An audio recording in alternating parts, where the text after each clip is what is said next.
इसलिए ये युग हमारा युग है, ये मोदी जी का युग है, ये भारतीय जनता पार्टी का युग है। और जहाँ कमल खिलता है वहाँ बस निश्चय ही भगवान का वासा होता है। अभी हमारे पहले कुछ बातें हुई है। मैं तो एक संत हूँ, इसलिए मंगल कामना और आशीर्वाद सबके लिए मंगल कामना करता हूँ, क्योंकि मेरे गुरु महाराज जी ने सिखाया सर्वे भवन्तु सुखिनः।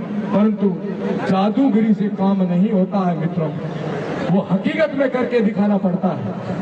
वो केवल जादूगिरी तो सम्मोहन होता है, थोड़ी देर आप सम्मोहित करके लोगों को राजी कर लो, तो ये जादूगिरी नहीं है, ये मोदी जी की तपस्या है, ये हमारी भारतीय जनता पार्टी की तपस्या है और पीछे संतों का आशीर्वाद है। इसी प्रांगण में कोई सज्जन आके कह के गए थे कि संतों के आशीर्वाद से क्या होता, तो देख लीजिए परिणाम क्या आया। संतों के आशीर्वाद से असंभव काम था, वो बंगाल के अंदर कमल खिल के गया।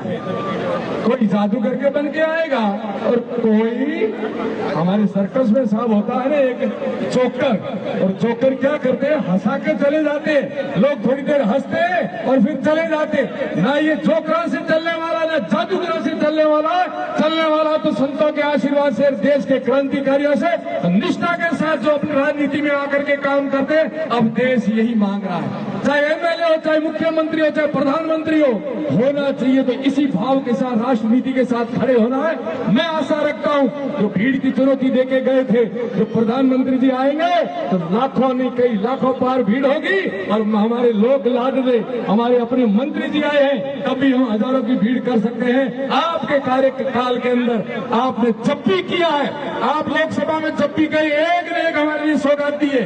पहली लोकसभा में आप गए तब हम अंधेरे में रहते थे, हमारे लाइटें नहीं थी, पर आपने इतना सटीक तर्क दिया कि साहब मेरी लोकसभा के अंदर क्या स्थितियां हैं। माननीय प्रधानमंत्री जी ने आपकी बात को गंभीरता से लिया और हमारे क्षेत्र को विद्युत जो उससे जोड़ा। फिर भी कमियां रही, फिर भी राजनीति की लोगों ने, परंतु आप पीछे पड़े रहे। अब दोबारा सर्वे हो रहा है और अब विद्युत से वंचित कोई नहीं रहेगा।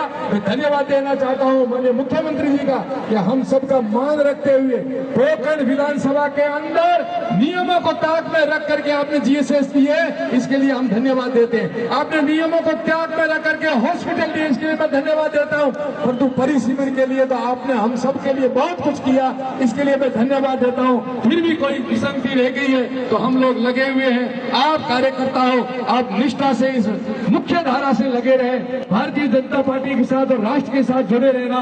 हमारे छोटे मोटे काम और सपने साकार जरूर होंगे, पर हम मुख्य धारा से कभी विचलित नहीं होंगे। आप जैसे प्रतिनिधित्व मिला है, प्रधानमंत्री जी मिले हैं, मुख्यमंत्री जी मिले हैं, तो ये जादू और जोकरों का देश और प्रदेश नहीं है, ये है कार्यकर्ताओं का और राष्ट्रभक्तों का। इसलिए यहाँ वो होगा जो कभी कल्पना नहीं की है।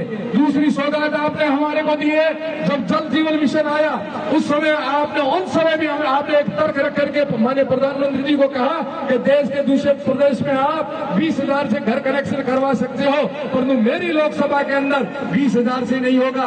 बिखरा हुआ है, पानी नहीं है, रेत है। तो मैं आपको धन्यवाद और आशीर्वाद देता हूं कि लड़ झगड़ के प्रत्येक कनेक्शन के लिए 1 लाख से 2 लाख रुपए लाए, हजारों करोड़ों रुपए आप लाए।